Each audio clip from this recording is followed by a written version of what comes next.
We've been through a lot to get to this point, but now we're finally on the same page. We may have settled things in the valley, but now we have to be ready for whatever the world throws at us. That's a look at Cobra Kai, the popular Netflix spin-off of the hit 1984 movie that is currently celebrating 40 years since its initial release. The series just released the first set of episodes from its sixth and final season. And for more, I'm joined by three of the show's stars, Ralph Macchio, William Zabka, and Yuji Okumoto. Thank you so much for joining us. Ralph, let's begin with you because, as you know, this summer marks the 40th anniversary of the original film. When you look back, is there a memory that kind of comes rushing back?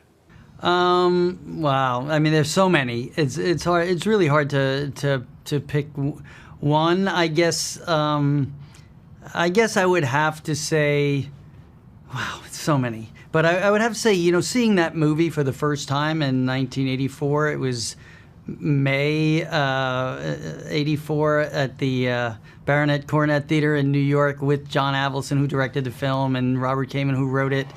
Would I think I'd be sitting here talking to you with my good friends here that we have a big global hit series on Netflix and its sixth and final season and more to come? No way. But it's that moment was special, and it seems to have resonated with fans around the world for 40 plus years. Unbelievable. Yeah, it sure is, and it's been quite a ride. William, 1984, it was such a fun summer for movies.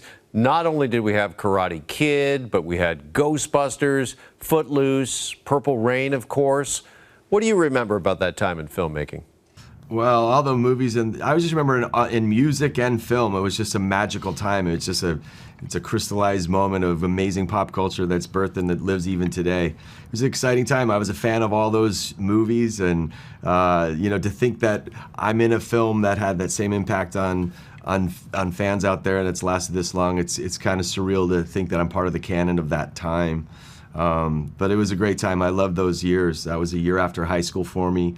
It was very exciting to, you know, I was going to film school and got cast in a movie called The Karate Kid, and you know, I saw the movie in Westwood with the Cobra Kai gang, and I remember walking out and the first guy going, "Hey, weren't you the guy who just got his ass kicked?" And that was the beginning of it for me, and everybody was doing crane kicks in the parking lot, and it was exciting. It was an exciting time. It was an exciting summer, and the subsequent years after that were great. Yuji, your character was first introduced in Karate Kid Part 2. Let's talk a bit, if we could, about Chosen, and how will he recover from the loss to Terry Silver? Wow. How does he recover from that? I think, you know, with time, anything, you know, heals. And I think with this upcoming season, I think he's on this whole journey for redemption, focusing on what's important to him, which is the legacy of Miyagi-Do. And, you know, we're always in search of finding happiness, because I think at that moment when he had this incident with Silver, I think he realized what is important in his life. And I think the bottom line is finding that balance in his life, which includes finding happiness in his heart.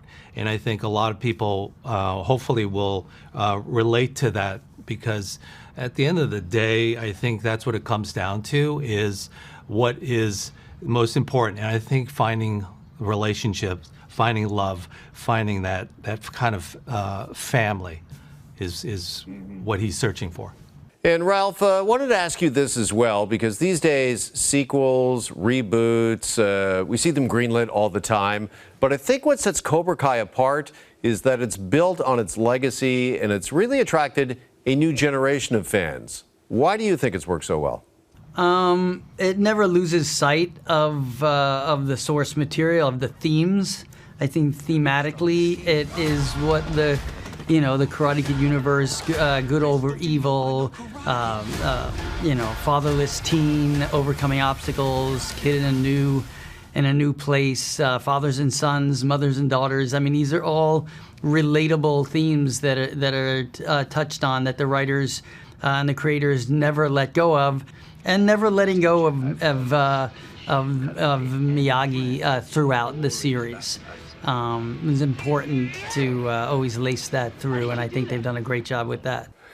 Well, listen, we appreciate the time, and congratulations on season 6, and thank you so much for joining us here in the morning show.